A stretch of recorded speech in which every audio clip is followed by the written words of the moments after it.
We think women need to talk more openly about money because money really matters. It shouldn't be embarrassing or confusing. Join the conversation. We'll be discussing a whole range of topics which will help you get comfortable with your finances. Money Matters.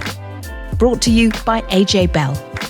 Hello and welcome to another Money Matters episode. I'm Laura Suter and with me is Danni Houston. Hi Laura, hi everyone. Welcome if you are a new listener. Now this podcast aims to help women feel more confident about their finances. And our guest this week is quite simply an inspiration. Now Laura, do you remember the film The Holiday? I do. It's one of my must-watch each Christmases, even though it's pretty ridiculous plotline, but I think that's what makes a good Christmas film.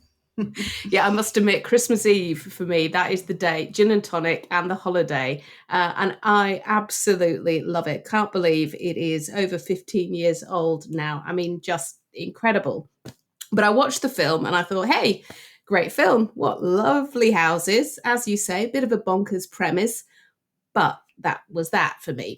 However, Debbie Wosskow, who had already won a Young Enterprise Award when she was 15 years old for starting a business selling hair scrunchies, she thought, what a brilliant business idea. So she started the company Love Home Swap, which became the world's leading home swapping platform. She later sold it for a whopping $53 million.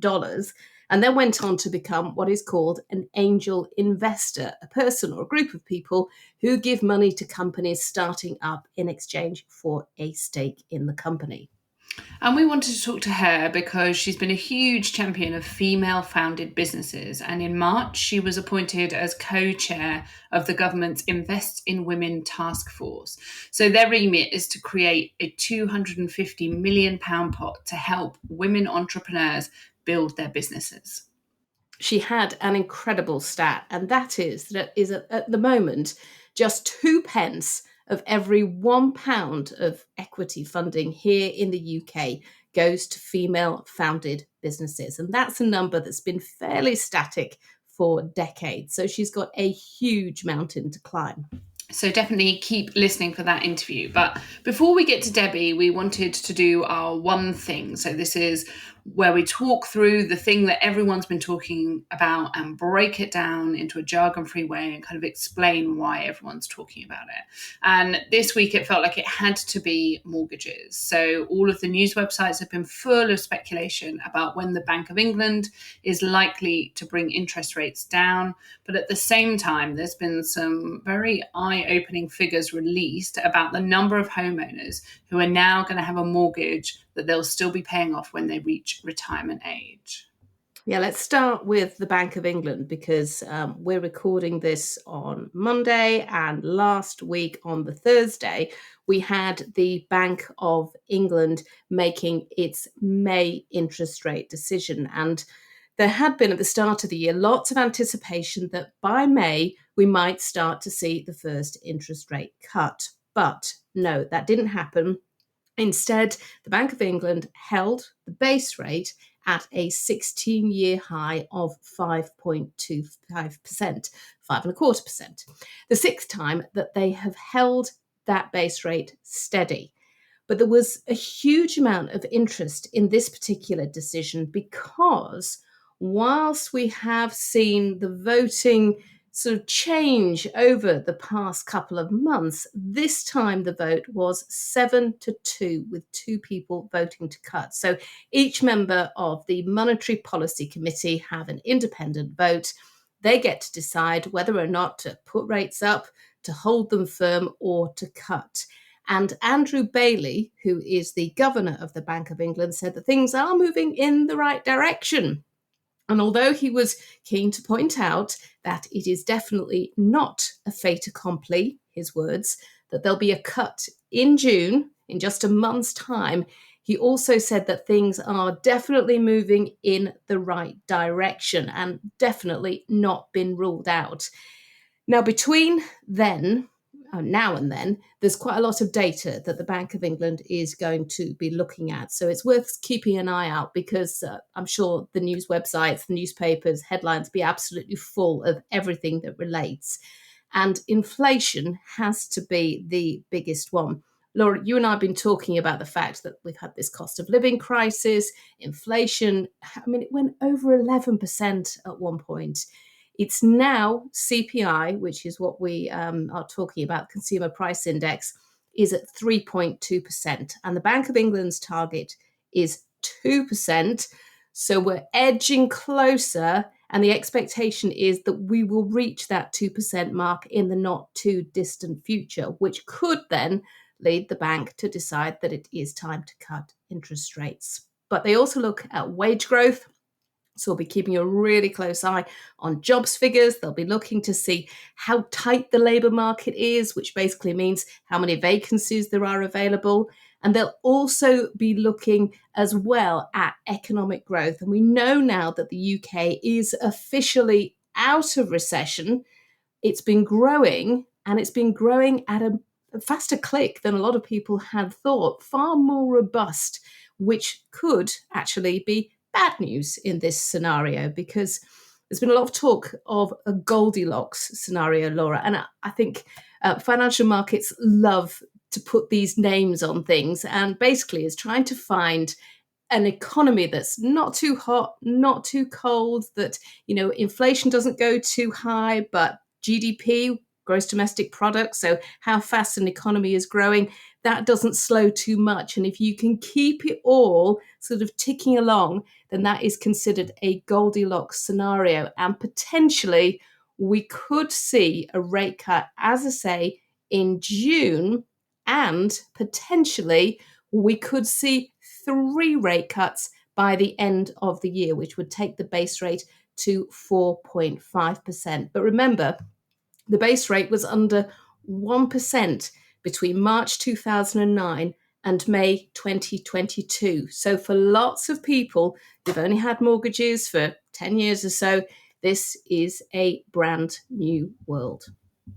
It definitely is. And I think lots of people by now will know the link between base rate and their mortgage rate. But for those that aren't, I'll just do a quick run through. Basically, mortgage rates are, through a very complicated and technical way that I will not go into because it's complicated and technical and also a little bit boring.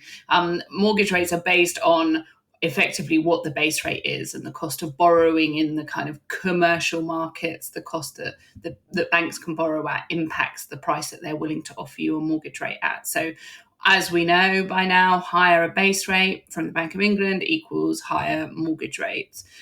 It has also equaled higher savings rates, so it's benefited some people, but it's those mortgage rates that are really feeling the pinch now. And what's interesting is that because it's priced on base rate, but it's also priced on kind of competition in the market, the amount of profit that banks want to make, lots of different factors as well. We've not seen mortgage rates move directly in line with base rate. So actually, in April, for example, we saw mortgage rates rise, even though nothing happened to the Bank of England's base rate. And so that just gives one example of how mortgage rates aren't directly moving with base rate. As we get closer to the Bank of England expecting to cut rates, then we would expect to see those mortgage rates drop. But what we saw at the start of the year in January was this really fierce competition among banks and building societies when it came to mortgage rates. We saw this big cut to mortgage rates, even though, again, nothing had happened to base rate. Now what we've seen is a bit of kind of unwinding of that, and mortgage rates have increased a bit. And so to give you an idea, data from Moneyfacts shows that the average 2-year fixed rate mortgage is risen to 4.91%, and the average 5-year fixed rate has risen to just under 5.5%. So Danni, like you say, for those people that are still sitting on their cheap mortgage rates, I am one of them, that is going to be an eye-watering increase when it comes to renewing the mortgage. Now, one thing to point out is those are average rates. If you've got a decent amount of loan to value, so if you've got a decent amount of deposit compared to how much you're borrowing, and you've got a good credit rating, for example, and you use a good broker who hunts around for a good deal, then it's highly likely that you'd be able to get a better rate than that. Those are very much the average. But it's, I think, helpful to give a kind of ballpark figure. The other thing that we really need to look out for is what's called jargon alert here, the standard variable rate. So this is the rate that you drop onto. So say you're on your fixed rate mortgage, you come to the end of that fixed rate mortgage, you haven't sorted out a new deal, then you drop on to the standard variable rate. Some lenders call it the revert to rate, which is even harder to understand. But this is essentially the highest rate that you'll get your mortgage on. And so it's the most expensive borrowing, essentially, that you could really have. So you want to avoid it at all costs. Now, what's happened as base rate has gone up is that standard variable rate has gone up. So it's now averages around 8.2% across lenders. With some, it's even higher than that, obviously. And so you really want to avoid falling onto that, because that, even a few months of that, could have a really big impact on your finances. And so whilst it seems a bit scary out there at the moment, whilst mortgage rates are higher, while people might be concerned about how they can afford those mortgage rates, falling onto that standard variable rate will be very expensive, and is quite undesirable. You could definitely get a cheaper rate out there if you refinanced your mortgage.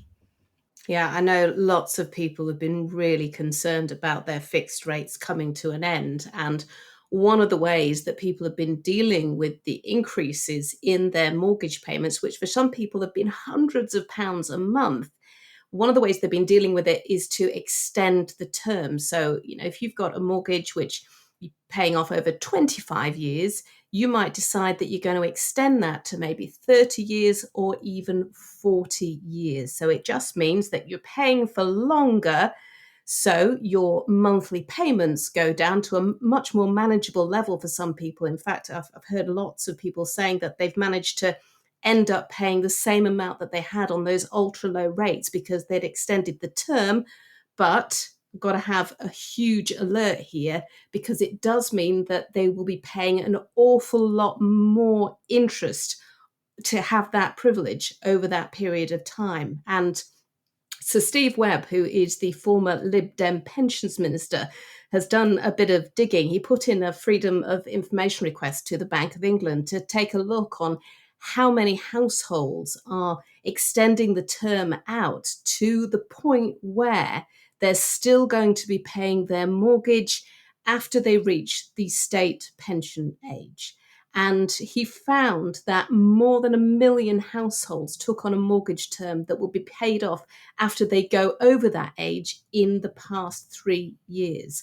And I don't think anyone would be surprised that under 30s have been particularly impacted. You've got a lot of people trying to get on the housing ladder, and the only way that they can do that, with housing costs now so expensive compared to where they were, over a decade ago when we were at similar sort of rates, then they are having to look at much longer terms. And the Bank of England's data shows that in the final 3 months of 2021, some 31% of new mortgages had an end date beyond the state pension age. But when you fast forward that 2 years, it was 42% had an end date during retirement. Now, that then, of course, has huge implications for your retirement, because you might be planning, you might be thinking about your pension. You get a lot of these handy reckoners which say you're going to need this amount to live on to a certain level in retirement. So you're making plans, you're looking at the numbers, but you're not factoring in housing costs to that particular equation. And to suddenly find that on top of all the other things that you want to enjoy in retirement, you've also got to still be paying off a mortgage, can make a huge impact to your retirement planning. Now, it may be that you make this switch now because things are pretty tight, and then in a couple of years when you refix, you can change the term back. But it is something that you need to really keep a close eye on, because this potentially is storing up a huge amount of trouble for a lot of people down the road. Yeah, exactly. I think you've summed it up really well there, Danni, and that it can be a good short-term fix, but you just need to really be aware of how much extra it's going to cost you over the lifetime of your mortgage, because that will actually, you can plug the figures into mortgage calculators online, and that will probably be quite an eye-opening sum of money for people when they see it laid bare how much extra that extending their mortgage by even 5 or 10 years will cost them overall. And then I think lots of people will be doing this as a short-term measure. But it's interesting, when you speak to brokers, quite often they will say, yeah, people extend their term, or they, first-time buyers have a long term with the plan that 2 or 5 years down the line, when their mortgage comes up for renewal, they'll reduce the term. But actually, not everyone does, and quite a large number of people get used to borrowing at that level and so don't reduce that term. And so it's about having kind of a quite strict plan in place if you are seeing this as a short-term measure. I think the other thing to highlight is that if people are doing this as a short-term plan in the hope that we'll then return to the super cheap mortgage rates of the past, that is just very unlikely to happen. And it's certainly, if you're taking out a 2-year fixed rate mortgage now, or you took one out earlier this year, by the end of that 2-year period, we are not going to be at, base rate of 1% even. And so we're not going to be seeing those ultra low mortgage rates. And to be honest, most of the forecasts show that we're not really expecting to see that at all, to go back down to that level. Now, obviously, long-term economic and financial forecasts are incredibly hard to make. But if you're thinking, I'll just extend my term for 2 years, and then in that 2 years' time, mortgage rates will have dropped back down to 2% and I'll be able to shorten that term again, that is a risky strategy that I think so far the forecasts show is unlikely to pay off in that way. So it's about being quite disciplined with it.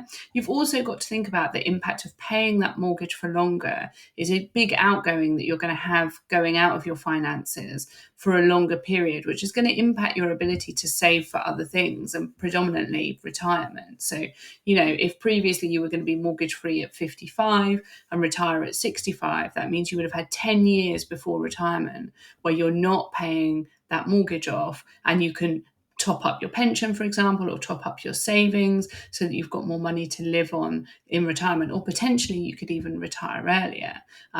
So you've really got to think about the impact longer term. Now, for those people who simply can't afford the increase in mortgage rates other than extending their term, then obviously this is an option. But for those people going into it as kind of a default way to reduce their monthly payments without first thinking about where they could make cutbacks elsewhere, whether they could afford a higher mortgage, things like that, then it's definitely one to pause and think it through fully rather than making it as a kind of default move.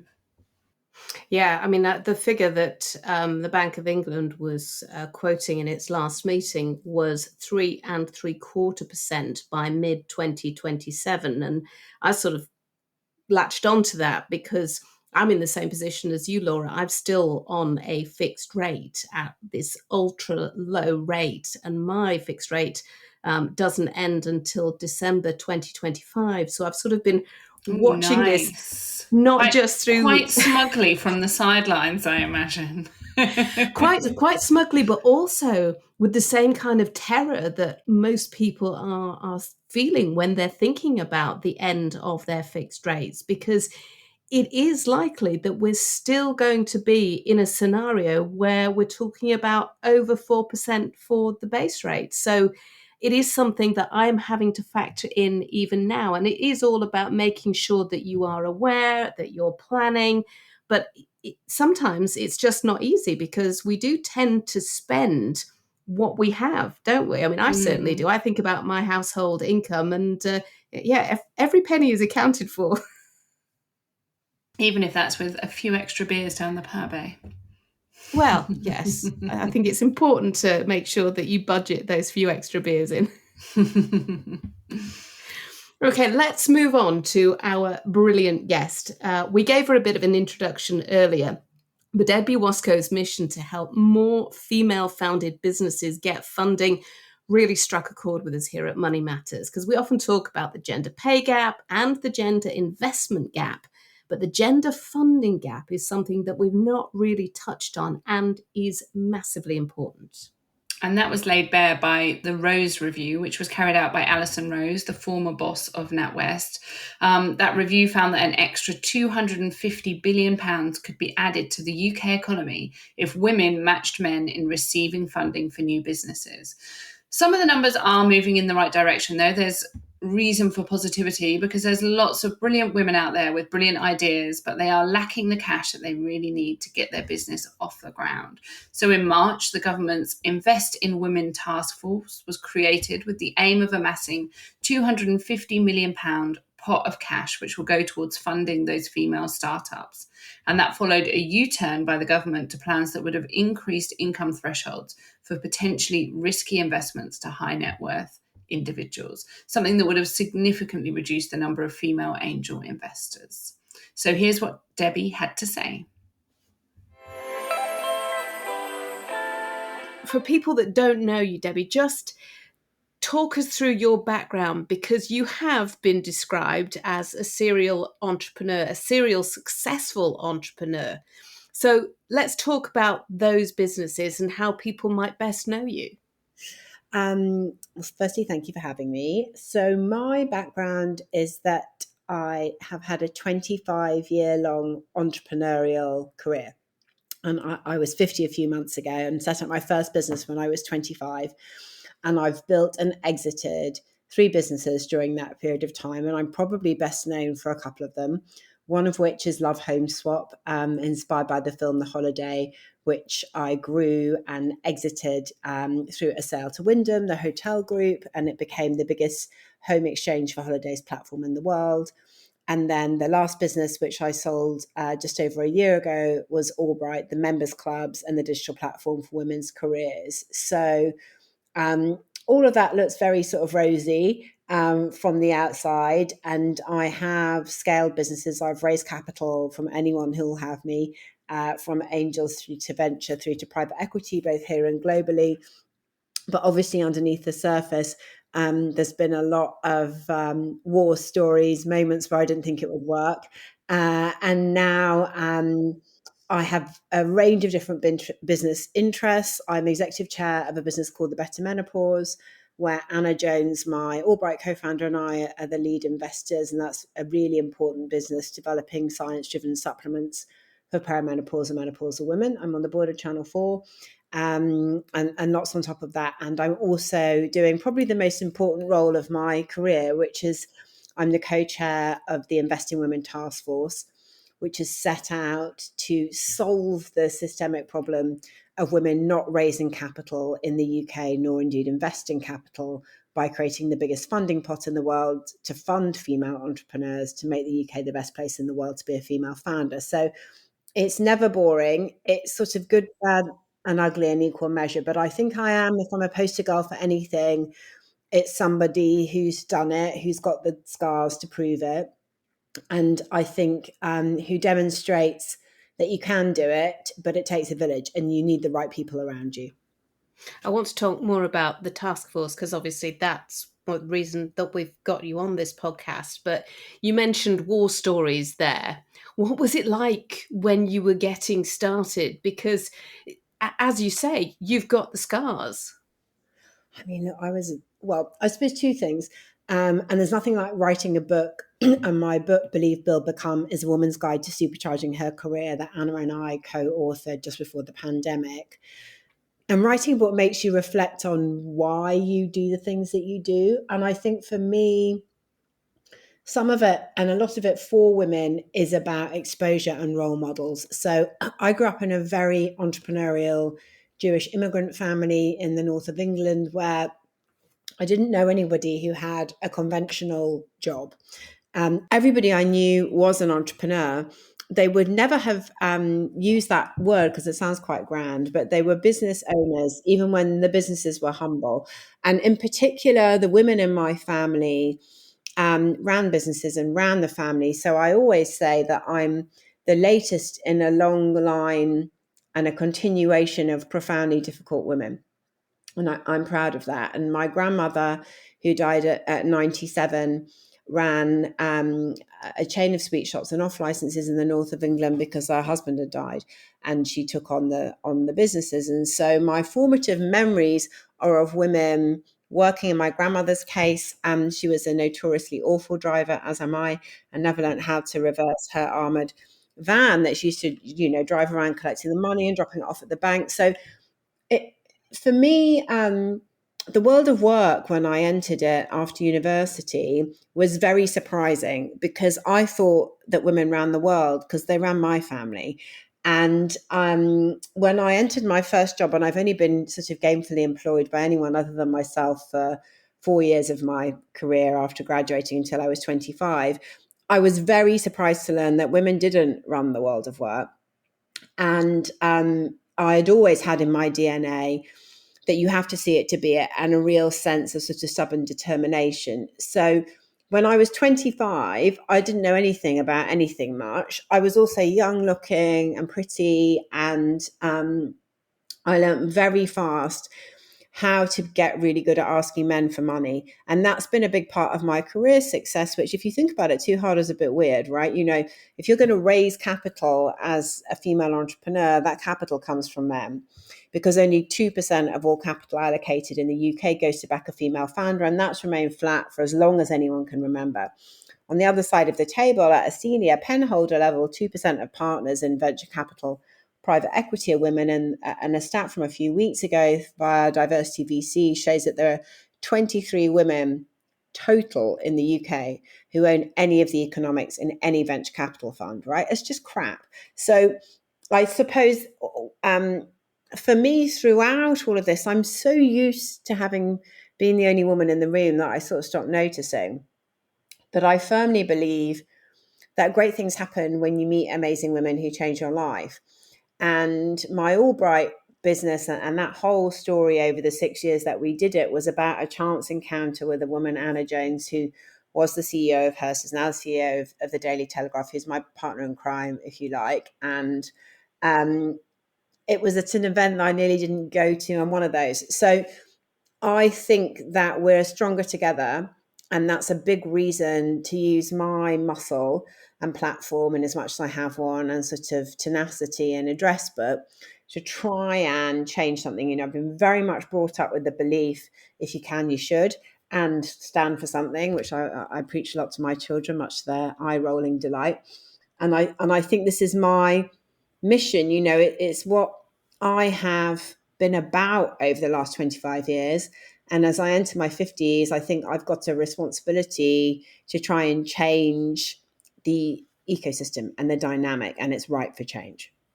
I mean, what you said there, that figure, 2 pence of every £1 of equity funding in the UK goes to female-founded businesses. When I saw that, I wasn't surprised, and yet I was surprised at the same time, because I kind of thought that by now we would be in a different place, but things have remained very static. So you've now got involved in this government task force.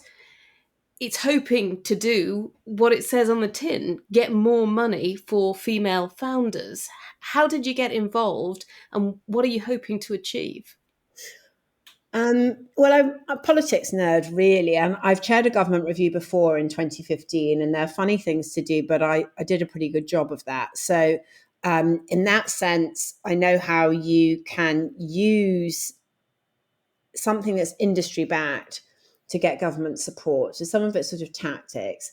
I sat on the board of Alison Rose's Review into Female Entrepreneurship for 4 years, which did some good stuff, but primarily around mentoring and networking, all of which is important. But this issue of economics, which is my point really, because I've been at the coalface for so long, and I'm a very prolific angel investor and only back female-led businesses. What women need is money. You know, mentoring and role model, that's all great, but we need backing, right? So when I was asked to take this on, and my co-chairs, Hannah Bernard, who runs Barclays Business Bank, we were very focused on setting a target, because that's what entrepreneurs do. That's why entrepreneurs are a really important part of pulling policy forwards, because we're determined and we're deadline focused, and we're sort of good at cajoling in the art of the possible of this 250 million funding pot. So what does it mean? And just to get really clear on this, because I think it's possible for there to be some confusion. The essay question is this. Let's start from the investor side of the table. Women don't invest. We need more women-led venture capital funds with an investment mandate to back female-led businesses.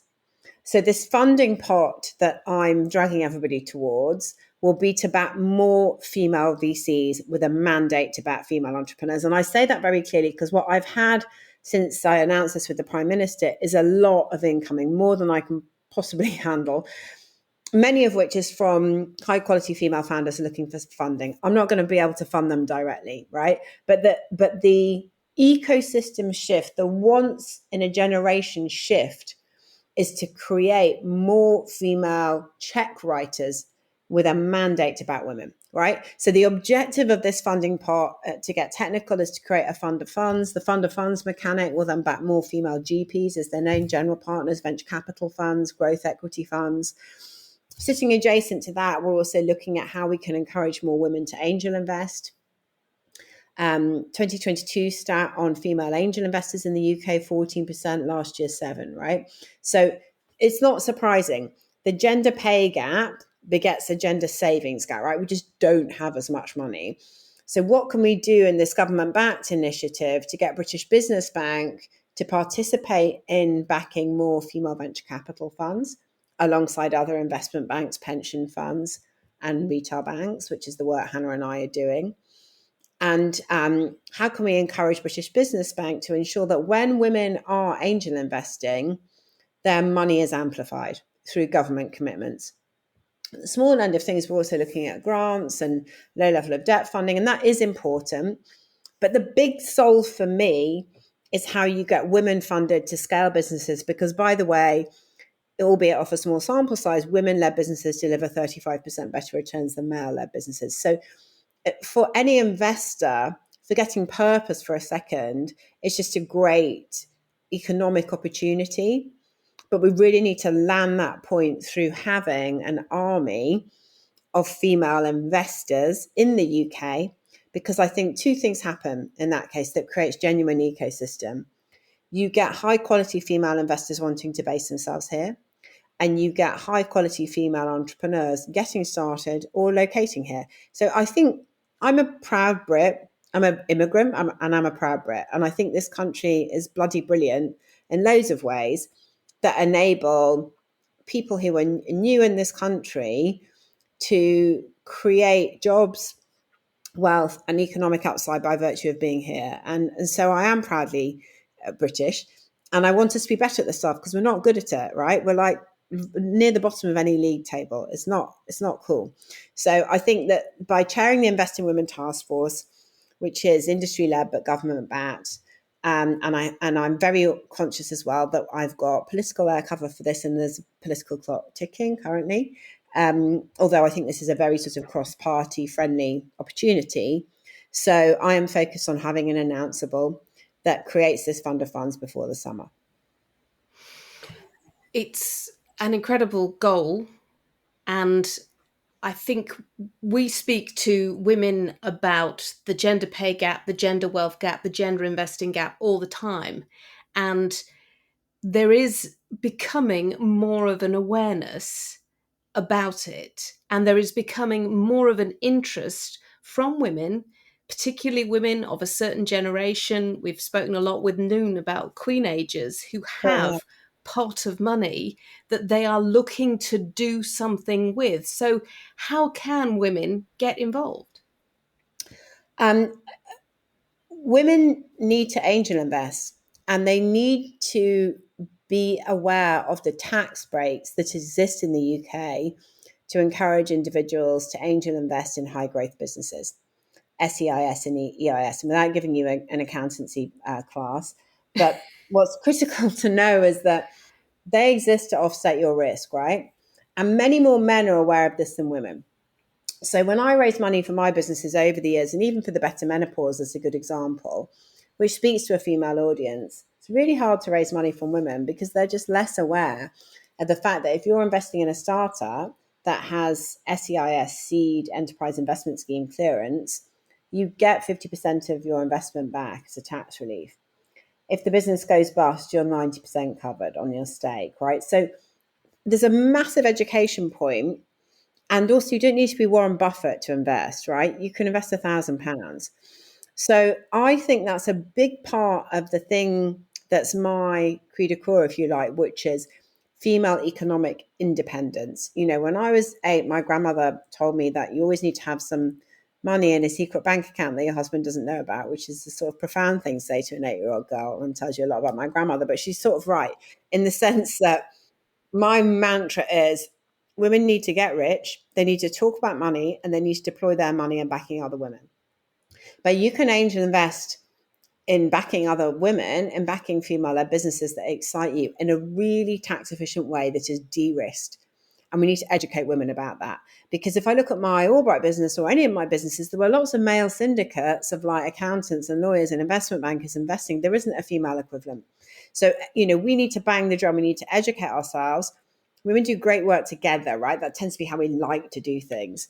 So female investment syndicates are really important here. So if you're interested and you want to support and make money, because it's not, as we used to say at Albright, it's not a charity, female-led businesses are a great investment.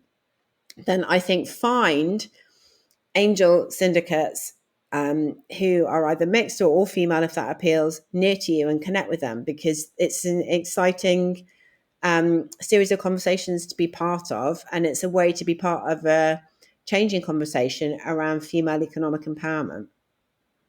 I think a lot of people, when they hear the term angel investors, they assume that you have to be incredibly wealthy. And I know that there was an awful lot of news coverage at the start of the year about changes that the government was looking at making, which then they U-turned on, because that would have crimped even further the number of female angel investors. Yeah, and I think that was a fortunate U-turn. It just wasn't very helpful, right? Because it's the wrong signaling. I think in my businesses, I go out of my way to have women in my cap table, which means I'll take smaller checks from them. Or I take checks from a syndicate, which we've just done in Better Menopause. So I don't think there's a check size that's too small. And it's a way to educate yourself, build your network, and feel excited about being part of a generational moment where we want to change the conversation around female economic empowerment and around women making money and talking about money.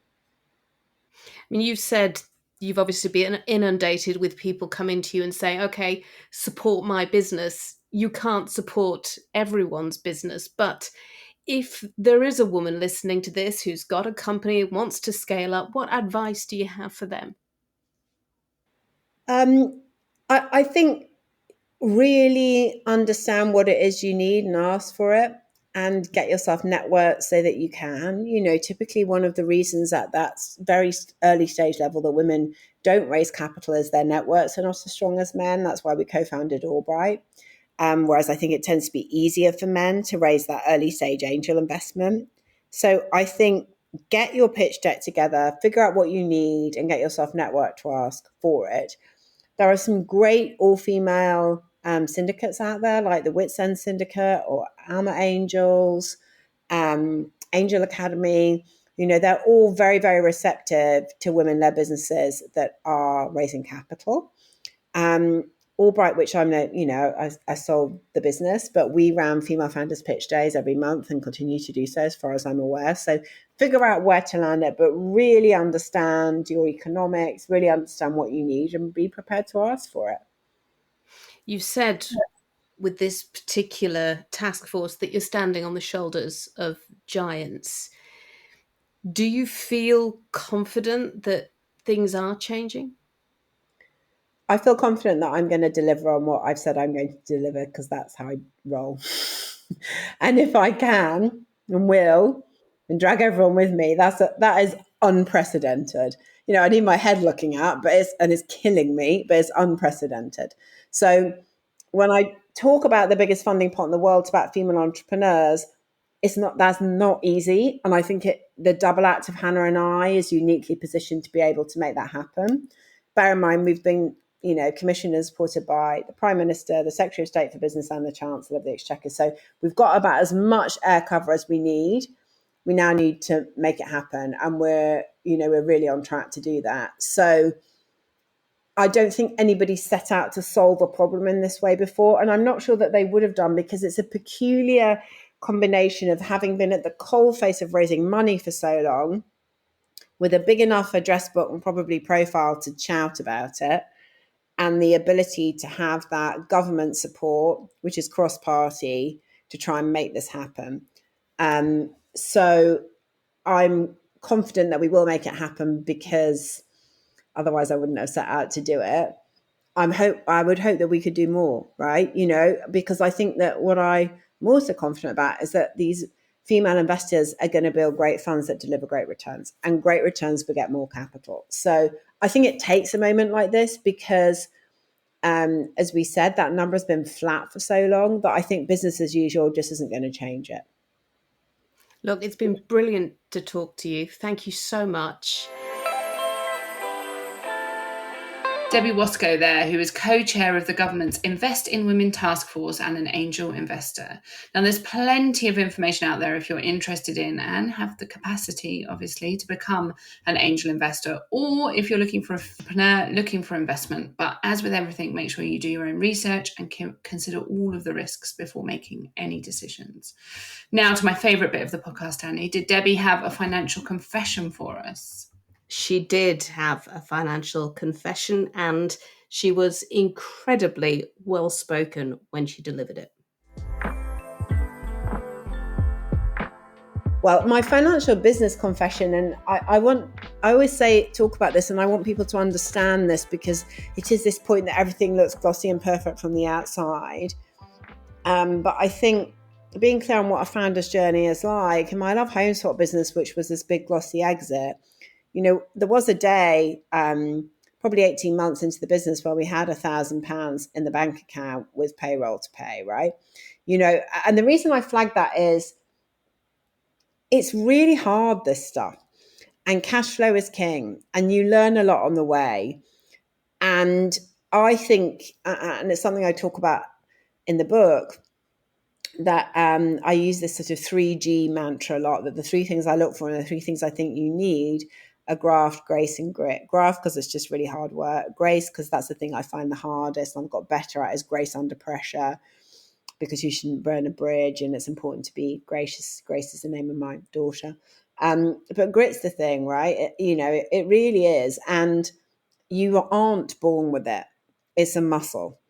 And we all find ourselves in these really difficult situations. And the other quote that I hold very dear, because I'm a literature nerd, I'm on the board of the Women's Prize for Fiction. Again, why? Because women authors undersell, men authors 10x, just so we're aware. So there's a real economic point there around writing. But then Hilary Mantel bought Wolf Hall. She's the great female author of the last 50 years, probably. And Thomas Cromwell's my favourite historical character. And in it, she has she puts words into his mouth where he says, the things you think are disasters in your life are not disasters, really. Almost anything can be turned around. Out of every ditch a path, if only you can see it. And I use that one all the time, often about money. So I think that, entrepreneurs are unrelentlessly positive. The joke about me is always the glass isn't half full, it's sort of on the table, but I think that out of every ditch a path, when it comes to those financial tight spots, is the thing that gets you through. I think a lot of startup businesses, when they're early on, will have struggled with that kind of even just cash flow thing, or getting something off the ground, the cost involved in it. I think I'm in awe of people that start their own businesses and take on the kind of risk and responsibility and stress of that. It is not for me, but I think it's great that there are people out there that are doing it. And I think what she said was really important, because people, particularly entrepreneurs starting out, might look at Debbie and think, oh, success story, she's just brilliant. She must just have never put a foot wrong. And she's saying, look, this is hard. Sometimes it gets incredibly tight. And those glossy images that you see on social media, they might not be telling you the whole story. So, have confidence, don't lose faith. That is all we have for this episode of the podcast. We wanted to flag that we have a couple of brilliant guests coming up over the next few episodes, including the wonderful Arlene Phillips. You might know her best from Strictly Come Dancing in her judging days, but she was a real trailblazer in choreography circles and a massively successful businesswoman. Do sign up to our newsletter via our website, ajbellmoneymatters.co.uk, so you don't miss out on any of our great content. And you can subscribe to the pod wherever you are currently listening, and that'll be coming out in a few weeks' time.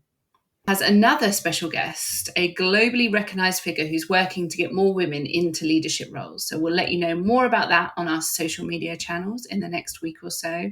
You can find us on Instagram, Facebook and X at AJ Bell Money Matters. But for now, thank you so much for your company. Do flag up our Money Matters campaign to friends, family, and everyone you know who you think might be interested. And if there are more topics that you want us to tackle, more jargon you want us to break down, financial things in the news that you want us to explain, then either message us on social media or email us at hello@ajbellmoneymatters.co.uk.